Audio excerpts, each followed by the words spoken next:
All right, we're going to talk about the surprising power of small habits, talk about growth, talk about improvement, what it takes to get better. But to do that, or before we jump into the science of how habits work and the science of how we can change our behavior, I want to talk a little bit about self-judgment. And the reason I want to talk about it is because self-judgment is one of the things that can hold us back from growth, one of the most common things that can hold us back from growth. Since we have a basketball crowd, let's say you're shooting, you shoot a free throw and you miss, and the first thing you think is, oh, that's a bad shot, right? You start judging the shot. It's not necessarily a good thing because you're preventing yourself from learning from the experience because you're so in your head judging the experience, right? You're too busy assessing whether or not it's good or bad. And I'll be vulnerable. When I first met Brene Brown, who's great if you are not familiar with her work, she said, your experience here today will only be as great as your willingness to be vulnerable. And I would say we could say that about this experience as well, right? The willingness to be vulnerable that you have for this whole thing is going to determine how much you're going to get out of it. And so I'll share a little bit.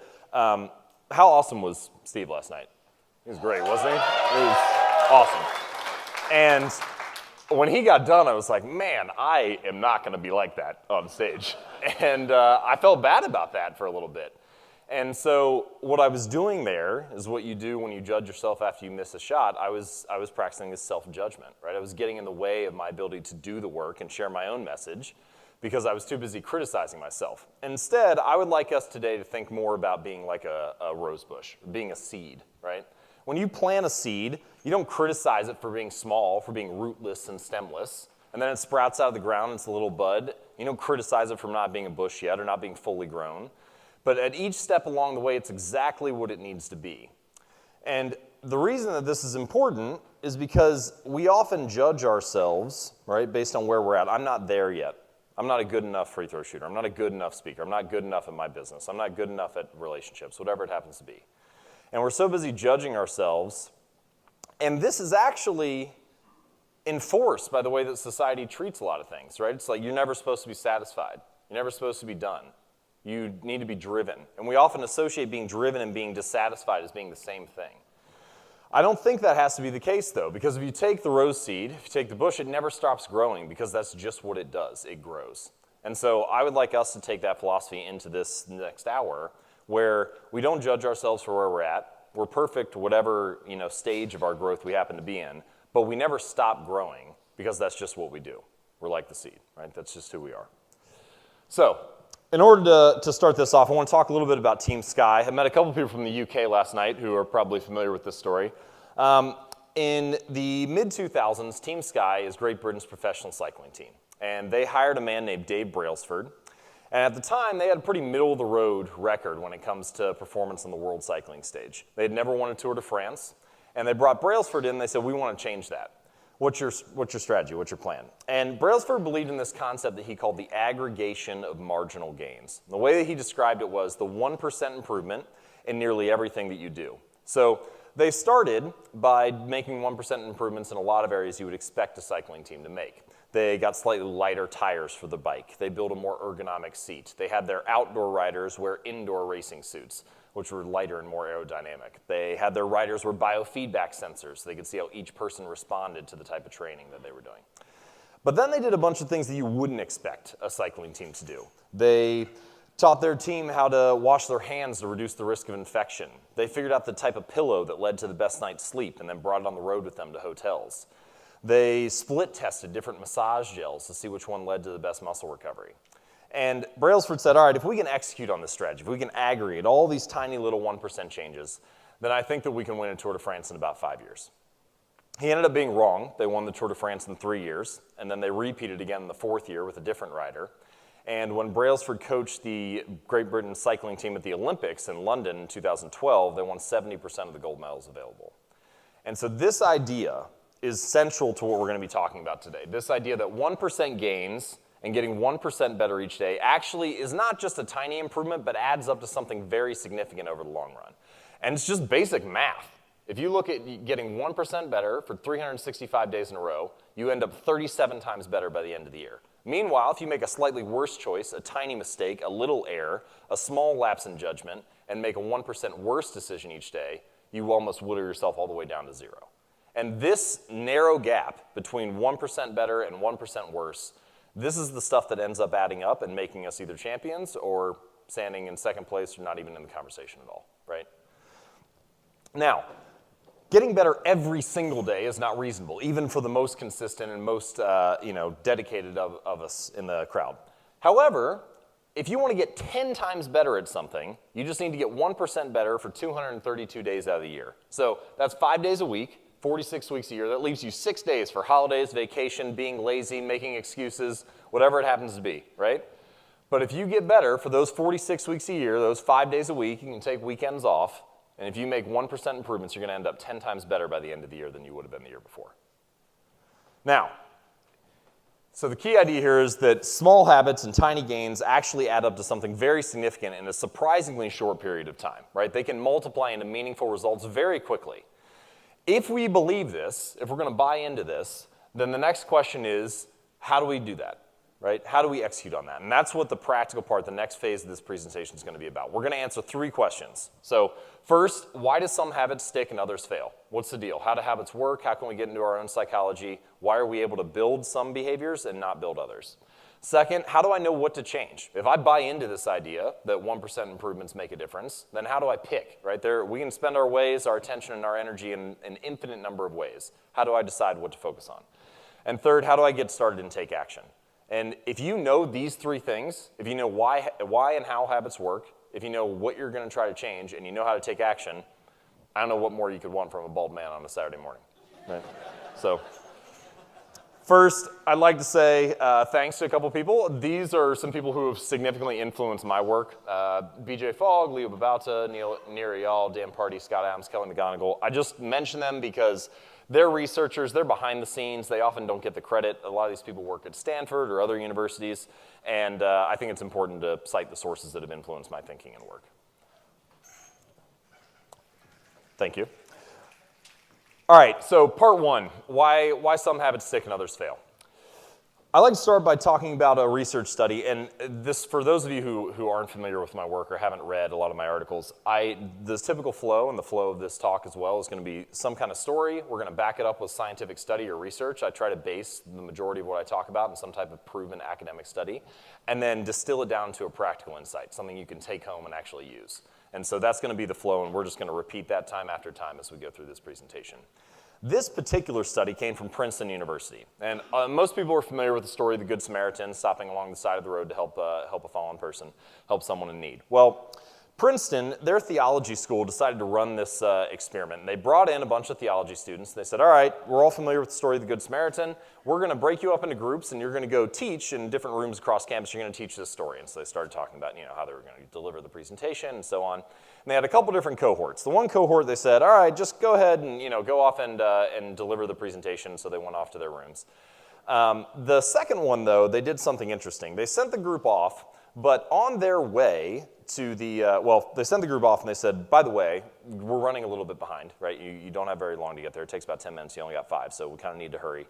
You're probably already going to be late. So they're in a rush. They know they're going to go give this presentation. On the way, they planted an actor on the campus. And this actor is laying on the ground, hurt, moaning in pain. And so they scream twice, and then they cry out. And every single group went right past the person in need to go give a presentation about helping a person in need. Right? The one person even stepped over the guy who was in pain in order to get there.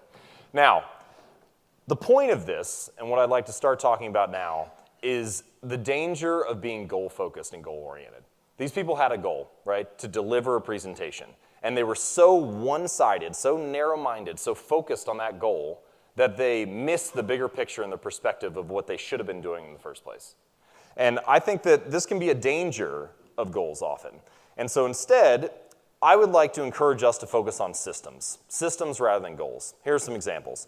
If you're a coach, your goal is to win a championship, but your system is what your team does at practice each day.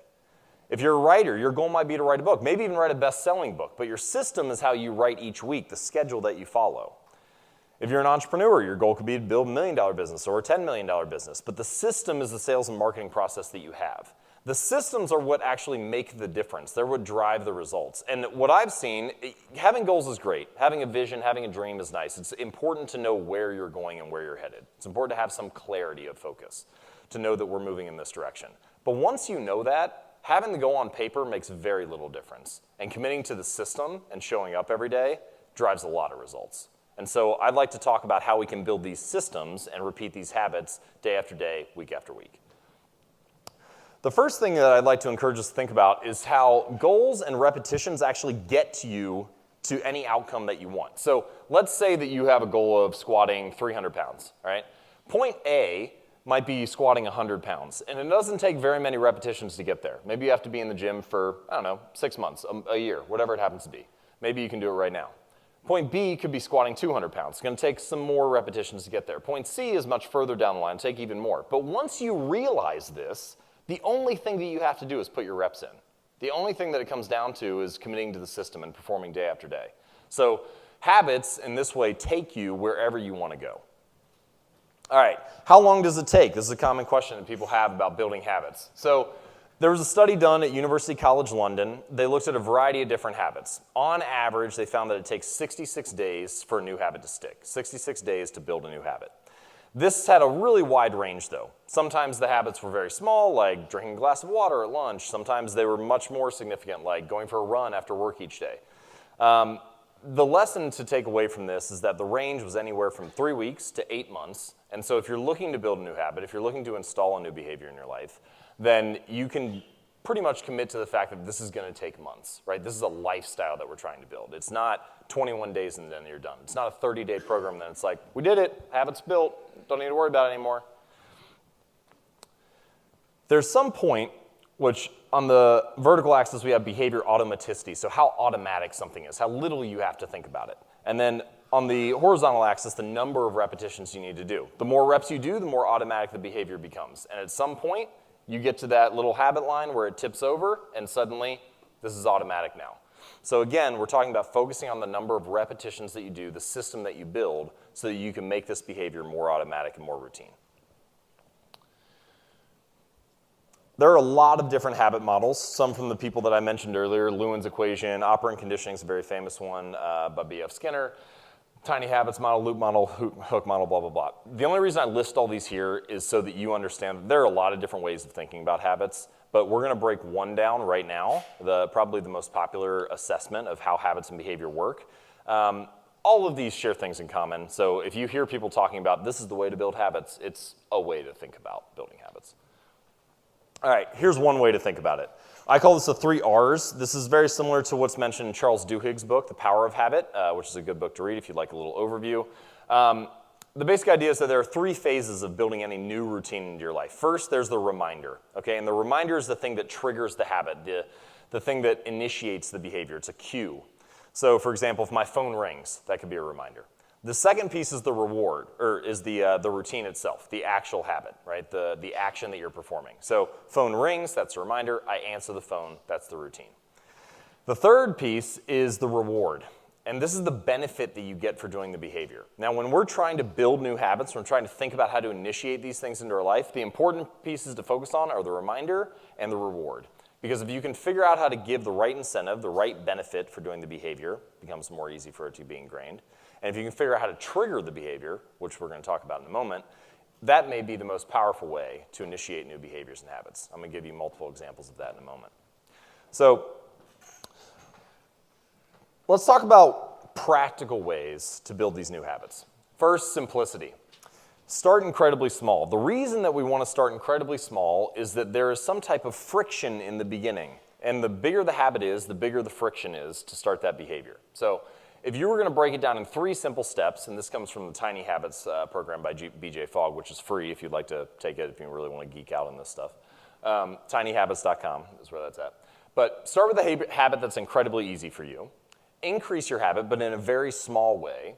And then keep it easy and break the habit down as needed. Sounds super simple, sounds really basic. In practice, it's much harder to do because we often talk ourselves into biting off much more than we can chew, right? Nobody wants to make 3 free throws today. They want to shoot 300. But if you can start with 3 and increase to 4 and then increase to 5, Then you can start to build a system of behavior, and you focus on building the pattern first rather than focusing on the results. And that's what we're talking about when we say put the system before the goal. So this is a way of thinking about that friction point in the beginning, right? The amount of motivation you need to complete a habit drastically decreases as the habit is completed. Let's say you want to go on a run after work, right? The hardest part is getting your shoes on and getting out the door. Once you do that and you start running, you go the first mile, or might as well run back and finish it, right? Like I'm already halfway here. So the amount of motivation you need at that point is nil. You've already done it, right? The hard part is getting started. And so if you can do multiple things to make this easier. First, you can make the habit smaller, right? That's what we're talking about right now. Let's make the habit as small as possible, reduce the friction needed, so I don't need to rely on motivation and willpower to execute this behavior. The second thing that you can do is design your environment to make it easier to get started. You want to go for a run, lay your shoes and your clothes out the night before. You don't have to make that decision, right? Just reduce the amount of friction points in front of you for performing that behavior. And we'll talk about environment design later. Basically, you want to make it so easy that you can't say no to it. So when you're building a new habit, if it's hard enough that you could possibly not feel motivated, you don't have enough willpower to execute on it, it's too hard, too big in the beginning, right? Make it so easy that you can't say no to start, and then escalate and improve from there. All right, let's talk about habit triggers. Remember, a reminder or a cue is the first piece of the habit routine. This is the first piece of that three-step loop. Triggers are an incredibly important way to initiate new habits in your athletes and yourself and your coworkers, your spouse, whoever it happens to be. So we have cold triggers and we have hot triggers. Triggers are the cues that prompt behavior. A hot trigger can be acted upon right now. Let's say you're driving down the road and you see a billboard and it says, go visit jamesclear.com. You can't do anything at that moment because you're busy driving. That's a cold trigger. Meanwhile, if I send you a text and say, hey, here's a link to my latest article, you can click on it and read right away. That's a hot trigger, something you can do immediately. So often, when we want to build new habits, we ask people to do it by trying to trigger them in a cold way. If you trigger people in a hot way, they can actually do the behavior right then, rather than having to remember to perform it later. So this is BJ Fogg's, this is how he summarizes building habits. He says this is all you need. Put hot triggers in the path of motivated people. If you can do that, then you can build new behaviors. You get the right group in the room who's motivated to perform an action, and then you ask them to perform a habit that they have the ability to do right then. There are 5 types of triggers, okay? I'll give you an example for each. First, time. So my writing routine, I publish a new article every Monday and Thursday. It doesn't matter how good or how bad I feel about the article. It doesn't matter if I think it's going to make it into a book someday. It doesn't matter if people like it or if they don't like it. It doesn't matter if it's 5 words or 500 words or 5,000 words. It gets published on Monday and Thursday. Time is the trigger. That's the thing that drives the habit. That's the thing that drives the behavior. Location. When I go to the gym each week, I get there and I do the same routine. I set my gym bag down, I take my lifting shoes out, I put them on, I put on my knee wraps, I put on my wrist wraps, I go get a drink of water, I do 10 squats without the bar, 10 squats with the bar, and then I start my workout. It's the same routine, same habit every single time. And the gym, the location, is what drives that habit. Preceding events. When I sit down to dinner each night, I have a daily gratitude habit where when I sit in the chair, that's the preceding event, I say one thing that I'm grateful for that happened that day. I didn't think this was going to be an important habit when I started it. I've been doing it for 3 years straight now, and it's crazy how that one little thing can reset your entire day, and the cumulative effect of always having something to say that you're grateful for, how big of a role that plays on your day and your psyche and your mindset. Emotional state. This one's a hard one, but we often see it with bad habits, right? You get angry, you get frustrated, you get upset, and the emotional state triggers some kind of response. Mano was talking yesterday, you get frustrated while you're driving, you get distracted, you get busy, and then all of a sudden, you're making choices that you didn't think you would or are hoping you wouldn't. I sometimes find this when I'm holding tension in myself. If I feel really tense, if I feel uptight, if I feel stressed, I try to use that emotional state when I'm aware of it as a reason to do my breathing routine. And we've talked about breathing exercises a little bit before. I do a really simple one. It's just breathe in for a count of 3, hold for 1, breathe out for a count of 5, and then I just repeat that for a minute or so. So 3, 4, 5 times. If you do that, and you can do that anywhere, it completely resets the energy that you have. So that breathing routine is great. Other people, this one is fascinating. The people that we surround ourselves with dictate our habits and behavior, even if they're not physically by us. There's a really famous study that was published in the New England Journal of Medicine, and they found that if you have a friend, Even if they live anywhere within 500 miles of you and they are obese, you are 57% more likely to be obese yourself. You don't even have to be around them. You just have to be associated with them. So this social network and these ties can drastically change the type of triggers, the type of habits that you form, the type of behaviors that you fall into. Here's an exercise that you can use when you go away from here. If you're thinking, all right, how do I make this practical? How do I actually use this in my own life? So you're going to write 2 columns. You're just going to do a little T-chart right down the middle of the paper, okay? On the left-hand side, I want you to list all the things that you do each day without fail. So I brush my teeth, I wake up in the morning, I take a shower, I get dressed. There'll be a big batch in the morning when you have your morning routine and all the things that you usually do. There'll be another batch usually either when you get to work or sometime around lunch. You know, I get my car keys, I walk out to my car. You can be as detailed as you want to be.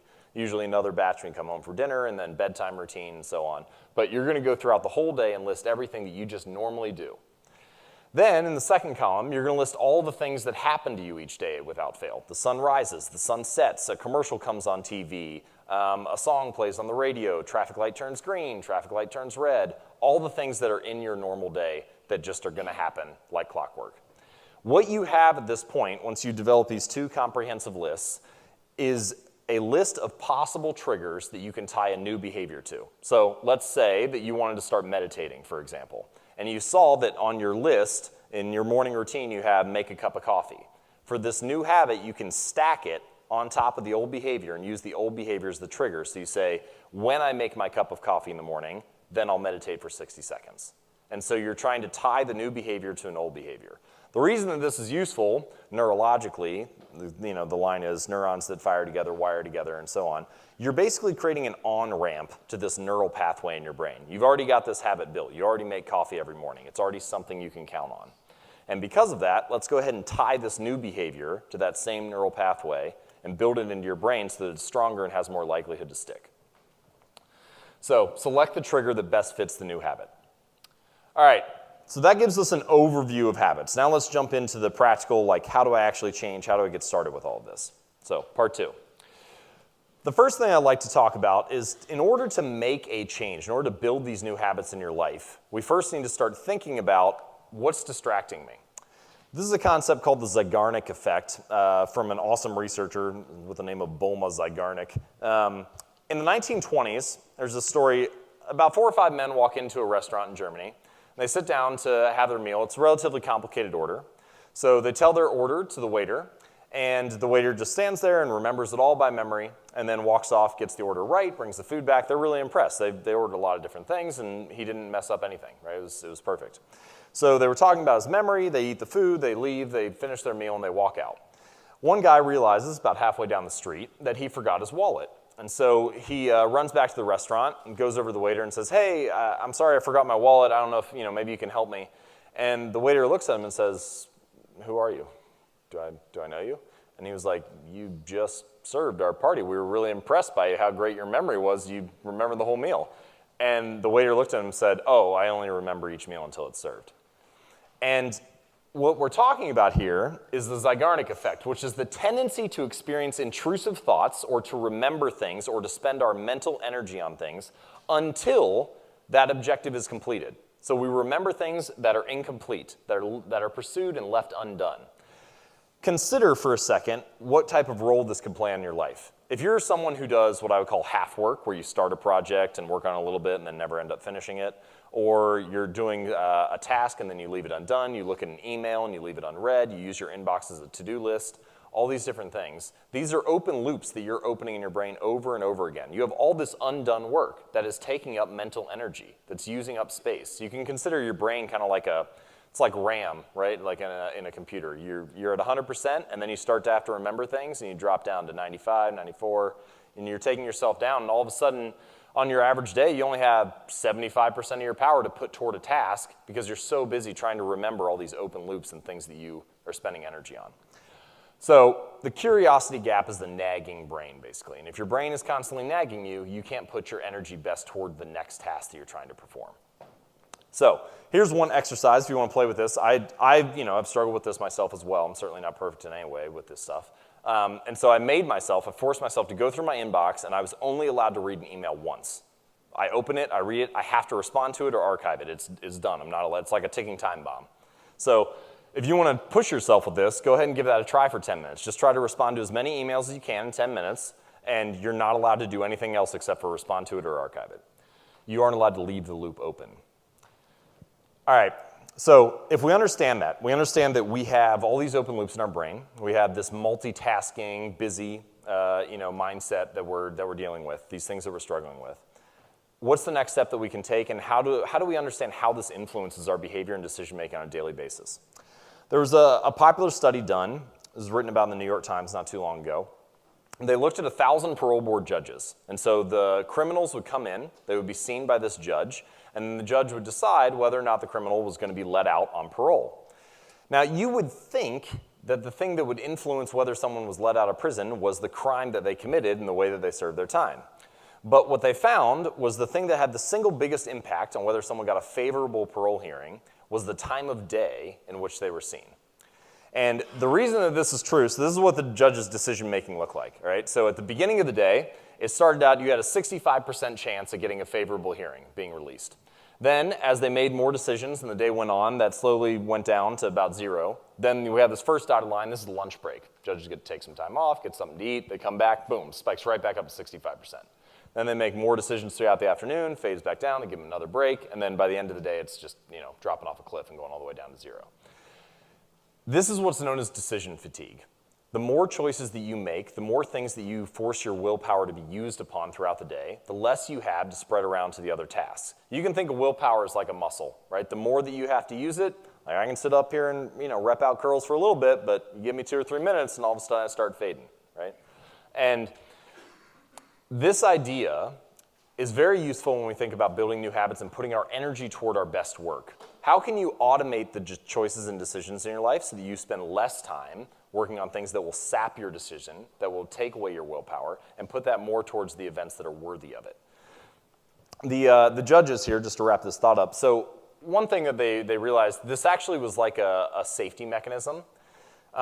When their willpower faded, they were like, I don't have the willpower to make a good decision at this point, so let me just say no and then make the safe call and keep everybody in prison. So that's why the choices started whittling down. And we often do this in our own lives. When we don't have the willpower to take towards something, we say, I'm paralyzed, I'm just not going to choose it right now. Another thing, I wasn't going to tell this story, but since I'm on topic, has anybody seen the picture of the lion tamer who's holding like a chair up? They have like a whip and a chair. Well, the whip is just for show. It's just to make a loud noise and good for the crowd. But the chair is actually the thing that distracts the lion. When you put the chair in front of a lion's face, it sees all 4 legs at one time. And so it freezes it a little bit because it doesn't know which thing to move at first, right? It's like it paralyzes itself. We do the same thing in our own lives. You have 4 different priorities you try to work upon at once. Good luck trying to choose the right one, right? We get paralyzed at that moment because we're focusing on too many things. We're spending our energy and our attention in too many different ways. So to talk about willpower and decision fatigue, let's think about building a new habit. You basically could say, similar to the judge's choices, it goes like this throughout the day, right? We ebb and flow. We have some peaks, we have some valleys, but your motivation is not the same all the time. If you want to build a new habit, you have 2 choices. Either you have option A, which is say, all right, I'm going to stick with this. I'm going to try to build a really hard habit. I know this is going to take a lot of energy and effort and willpower. And your only choice there is to stack it at the right time of day, right? Do it first thing in the morning when your motivation and willpower is usually high. Do it when you're well rested. Don't try to do it right before lunch like the judges would, because then you have 0% chance of completing the habit. Or you have option B, which is to go back to what we talked about before. Start with an incredibly small habit, a habit that's so tiny that you don't even need motivation and willpower to complete it. It doesn't matter at what point in the day you are, because you're going to be able to stick to it regardless. So the key idea here is willpower is like a muscle, and like any muscle in the body, willpower can get fatigued. So be careful about how you're using it and when you're asking yourself to do something that requires a lot of willpower to execute on. All right, this comes back to the point about the lion and having too many priorities. This is a quote from a book called Essentialism. I thought it was pretty good, actually. So the word priority came into the English language in the 1400s. Before that, it didn't even exist. And for the next 500 years, it was just priority. It was only in the last century that we started having priorities and making it plural, right? And this idea that we can suddenly go from having one most important thing to 10 most important things is a complete myth that our busy, industrialized, technologically empowered culture has started to embrace for some reason. But you can't change the laws of physics. You can't bend reality, as he says, right? You can only have one most important thing, and the way that we operate and the way that we divide our energy and push our energy around has not changed, even if we're defining it in a different way. So, given that, how do we decide what priorities to focus on? How do we decide what to whittle out and what to cut down? Warren Buffett has a strategy that I find relatively interesting and useful. Buffett is probably the most famous investor of the last 100 years and certainly one of the most successful of all time. And this story comes directly from his personal pilot, Mike Flint, who was telling this story to a friend of mine. So Mike Flint has been Warren Buffett's personal pilot for a while. He's also flown Air Force One. He's flown multiple US presidents. He's an accomplished guy. And he was telling Buffett, hey, Warren, you should really get this new plane. It's pretty sick. I'd like to be able to fly this thing. You should buy this at some point. And he was like, I'd love to be able to fly in this, in the next 5 or 10 years. And apparently Warren looked at Mike Flint and said, if you're still flying for me in 10 years, then I probably have failed you as a boss because you're not growing enough, right? You haven't grown out of this. And if I'm serious about developing you, then we're going to need to do that. So what I want you to do is sit down and write the top 25 priorities that you have for yourself for the next 10 or 15 years. And this exercise I'm about to share, you can do this on any timeline, right? You can do 25 priorities for your career, you can do 25 for this month, 25 for this year, whatever works for you. So Mike Flint goes off, writes down his 25 priorities. He comes back and takes a look at Warren Buffett and says, here's the list, I got it. And he says, all right, good. I want you to circle the top 5. I want you to focus on the 5 priorities that are most important to you. Go ahead and circle those, take a little bit of time. Goes off and does that, brings the list back. And he's like, okay, tell me how you're gonna deal with this now, Mike. What are you gonna do? He says, well, I've selected my top 5 most important priorities, so I'm going to go ahead and focus on those, and then the rest of this list will be kind of like my backup plan, right? On weekends or when I have extra time or when a project stalls, I'll work on the other stuff. And Buffett said, no, you got it all wrong. This list of numbers 6 through 25 is your never do under any circumstance list. And the reason, it took me a while to grasp why this was so important. The things that we love that are not the most important are the easiest to rationalize spending time on and distracting us from the things that are really important, right? The things that are good but not great. That's the stuff that ends up taking us off course. It's not that we don't really want something. It's not that we don't really want to improve or we don't know exactly what the most important thing is to us. It's that we choose to spend our time on numbers 6 through 25 too often. We choose to make these rationalizations for, this is a decent use of time. I'm not really wasting time, right? I'm not sitting around watching a bad TV show or something. I'm working on something relatively important.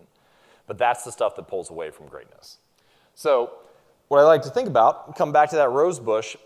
I'm not much of a gardener, but gardeners tell me that if you want a rose bush to blossom, to fully bloom, to become the most they can be, you have to prune away buds, right? You can't just let everything grow unpruned.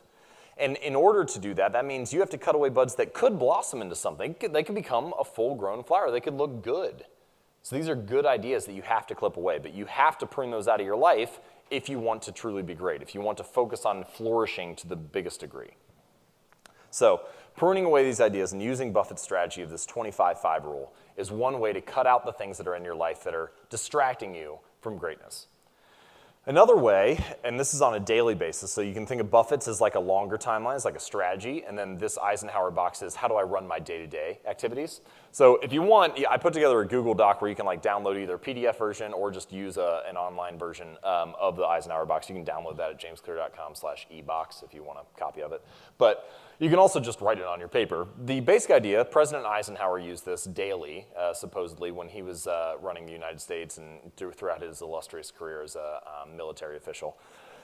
You have 4 different boxes, right? You have important and urgent. These are the things, this is the do category, stuff you need to get done right today. It's always important and it needs to be done, it's on fire.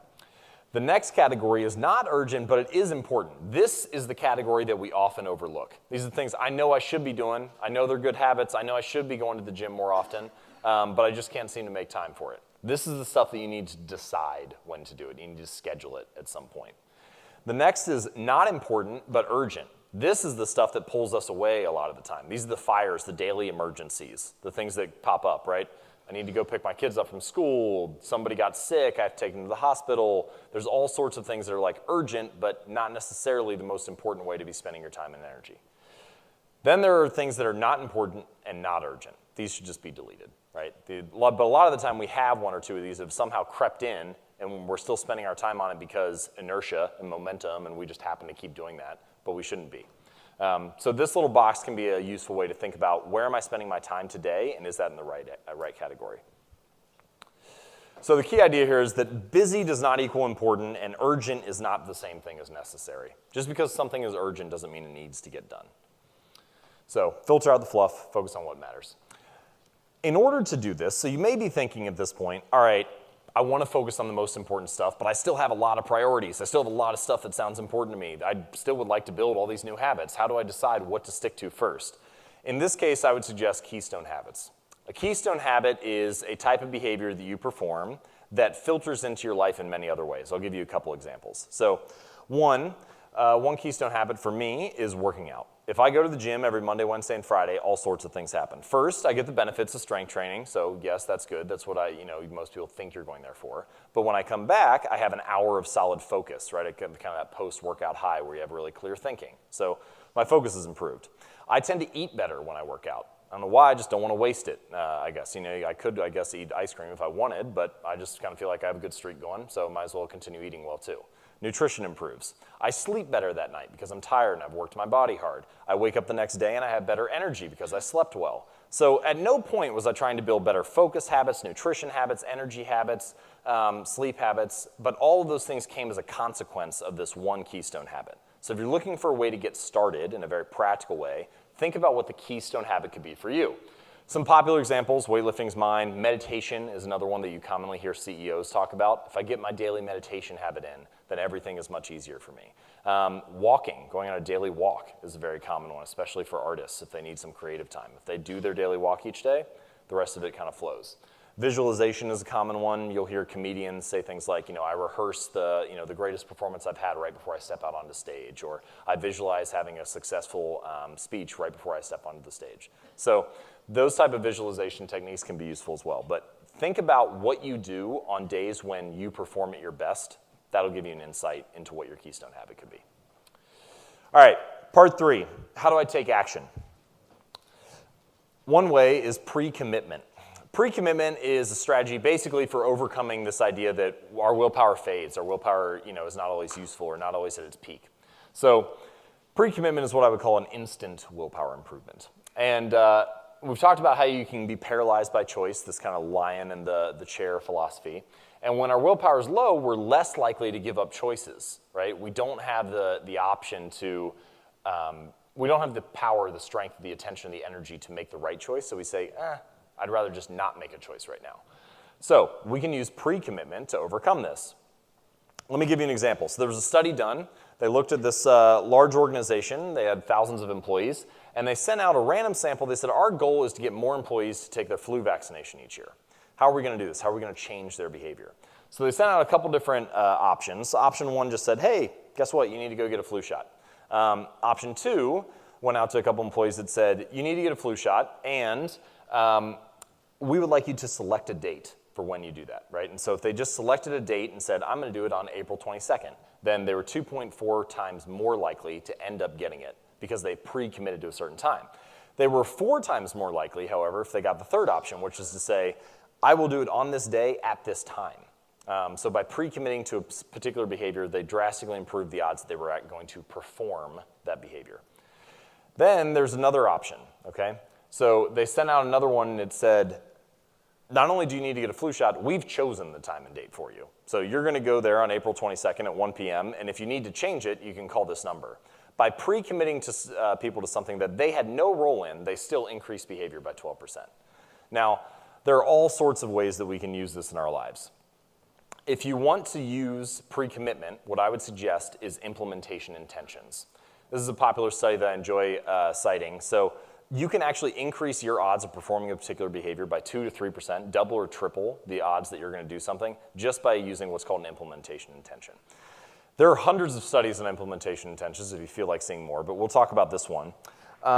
What they did was researchers brought in a group, and they have 3 different cohorts. First cohort, they said, we want you to track how often you work out over the next 2 weeks.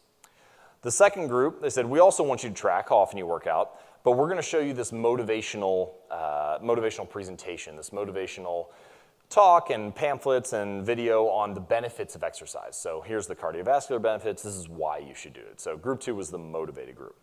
Group 3, they said, we also want you to track how often you exercise, and they gave them the same motivational presentation, so they're equally motivated as group 2. And they had them do one other thing, and that one thing was fill out this sentence. During the next week, I will partake in at least 20 minutes of vigorous exercise on this day, at this time, at this place. So they had to state their intention to perform the behavior and be very specific about it. Here's what happened. So group 1, the control group, 38% of them worked out over the next 2 weeks. Group 2, the motivation group, 0 impact. Motivation faded as soon as they left the building. 1 out of 3 ended up working out. Group 3, 91% of them followed through. The only difference was they stated when and where they were going to perform the behavior. So if you're looking to build a new habit, be very clear about carving out space in your life and when that habit is going to occur. So key idea, pick a date, choose a place, give your goals a time and a space to live. All right. If you're willing to follow this so far, if you're on board with this, then you may be thinking, how do I get to the next level, right? How do I escalate and improve from here? How do I maintain consistency over the long term, right? Anybody can make these 1% changes once or twice. Anybody can have a good day, but how do you show up consistently time after time?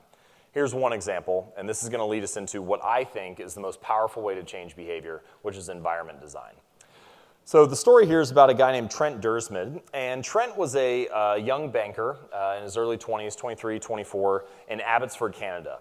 And this was in the 90s. Abbotsford was still a small suburb of Vancouver, not a whole lot of banking deals coming through there. And he was tasked with being a young salesman, a young broker, and this is the strategy that he followed. He had one simple habit.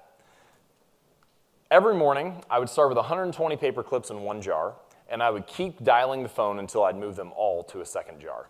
So you had a couple of 120 paper clips, make a sales call, move one over. Repeat 120 times. And he did that every single day, and over the first 2 years, he grew his book from 0 to $5 million in business. He ended up making $75,000 the first year. A couple years later, he negotiated that into a $200,000 job, still in his mid-20s. And this is all he did. He's like, I didn't check analyst reports. I didn't check stock reports. I didn't check the weather. I didn't look at how the business and technology scene was doing. I just made calls. And for every behavior that we're going to perform, whether you want to be a better athlete, a better musician, a better business person, there is some core fundamental task that drives results. And if you do that task and you do it 120 times a day, every day, you're going to get a lot of results. So think about what that is for you and what that core behavior is that actually drives things, rather than getting caught up in, have I done enough research? Have I looked at the next analyst report? Have I learned the latest marketing strategy? Instead, think about what is the behavior that actually drives this performance. So another reason that Trent's strategy works so well is it's an environmental cue, what I would call a visual cue for behavior, right? He can't lie to himself about whether or not he's performing well on an individual basis. He has the paper clip sitting right there. If he's only made 40 calls, he's still got 80 paper clips sitting in that jar looking at him, right? And so often we don't track our behavior in that way. We don't have an environment looking at us saying, hey, are you on track today?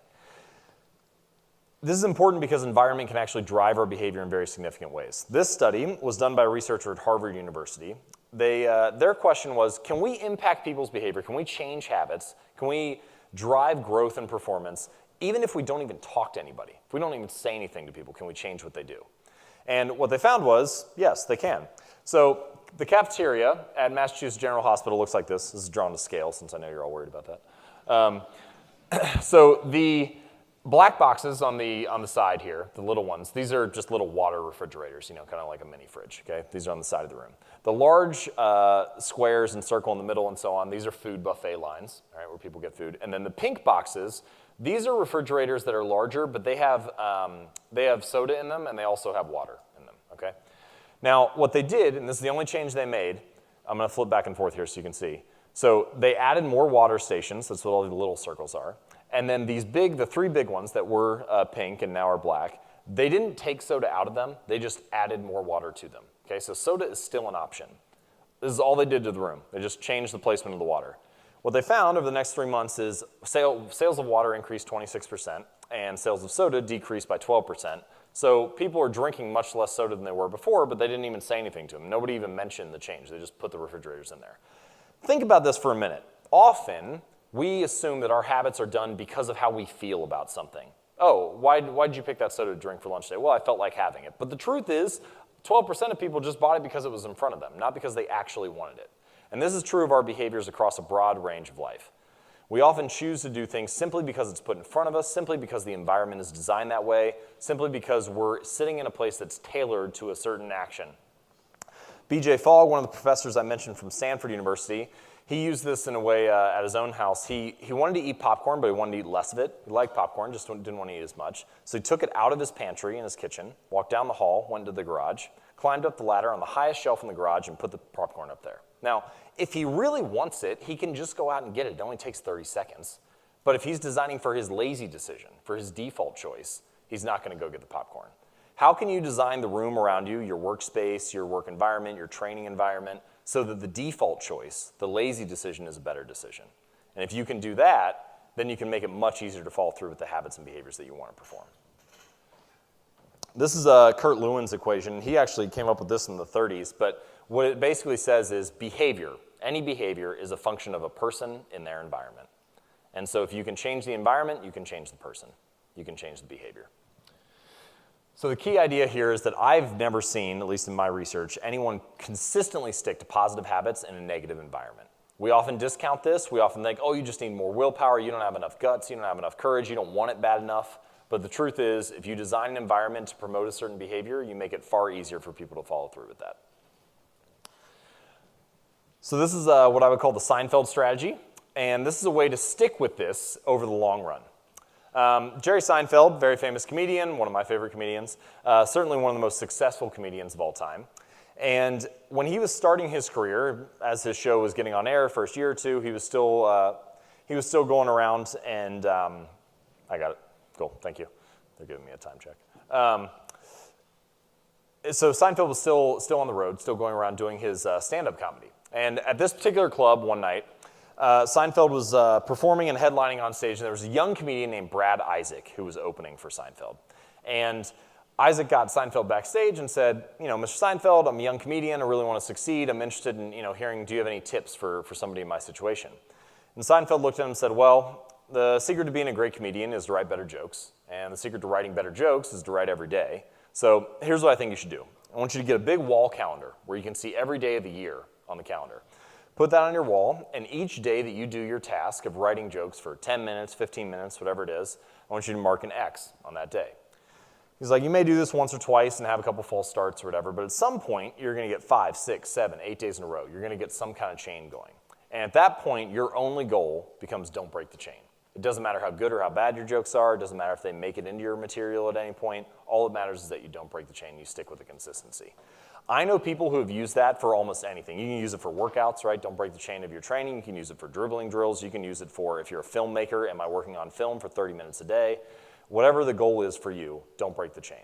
And the caveat that I would add to that, the one thing that I would change from this is nobody's going to be perfect. There's going to be some day where you fall off course, but the rule or the mental model that I like to keep in mind when it's that case is never miss twice. The thing that separates top performers from everybody else is not that they don't make mistakes. They make errors, they slip up, they make bad choices just like everyone else. They have a bad day. But they find a way to get back on track quicker than anyone else, as fast as possible, right? They may miss one workout, but they're not going to miss two. So never miss twice as you're building these chains in your own life.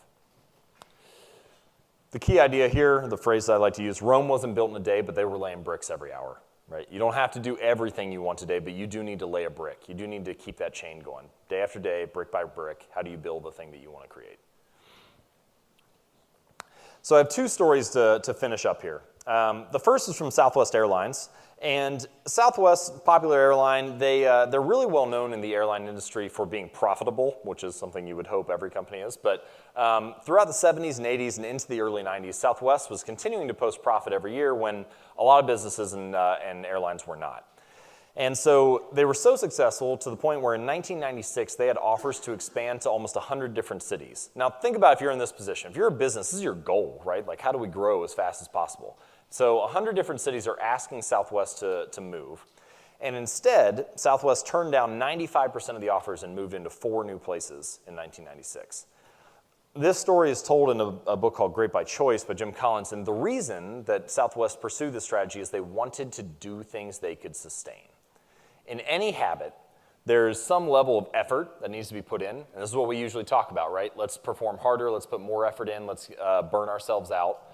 And we get to point B, which is burnout.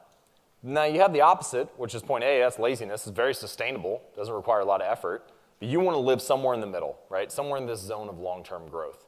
How can you show up day after day, time after time? I was talking to a few people last night. I just recently heard about Kevin Garnett's work ethic, and he's often known for being super intense. And they were talking about what he does when he's in the gym, or how his strength training has looked for the last decade of his career. And what I was told, at least, is that on any individual day, his workouts aren't that insane. He just never misses workouts. And this idea that he's living in that zone of long-term growth, he's not trying to burn himself out each time in the gym, but he's never going to miss. That's what leads to greatness, and that's what I would like us to embrace today. So as a gift for attending this, I have a PDF that you can download if you want. It's called Transform Your Habits. You can get it at jamesclear.com/habits if you'd like. But it covers a lot of this stuff in detail. I was able to cover a fair amount of stories today, but if you'd like more exercises or if you're interested in how habits are formed, feel free to grab that. If not, no worries. I'd like to finish with one final story. And this comes back to the point that we started this off with about self-judgment and about being vulnerable and about being willing to move forward. There's a very famous choreographer named Martha Graham. And in the 1940s, she was talking to another choreographer, Agnes de Mille, who's on the screen here. And Agnes de Mille had worked on a variety of different plays in her career throughout the 30s and 40s, plays that she thought were good, that she thought were very solid. And they didn't receive much critical acclaim at all. Nobody really said much about them. Then, in the 40s, she did the choreography for Oklahoma, which went on to become this massive Broadway success, toured all across the US, all across the world. And she was talking to Martha Graham, and she said, honestly, I kind of don't feel like I'm cut out for this. My metric for what good work is totally off. The things that I thought were really good, nobody said anything about. The things that I thought were okay ended up becoming this huge hit. Maybe this isn't the thing for me. And Martha Graham looked at her and said, you have something inside of you that nobody else has. You have a set of experiences, a set of beliefs, a set of skills and talents that no one else can bring to the world. And your job is not to decide whether that is useful or not, whether that is compelling or not, whether that is valuable or not. Your job is simply to share that thing. And that's what I would like to say to you. There are things that we all want to achieve in our lives, and your job is not to be self-judgmental or to try to figure out if that's valuable and useful for the world. Your job is to put it out and to let the world decide. So I hope that you'll do exactly that. Thank you very much.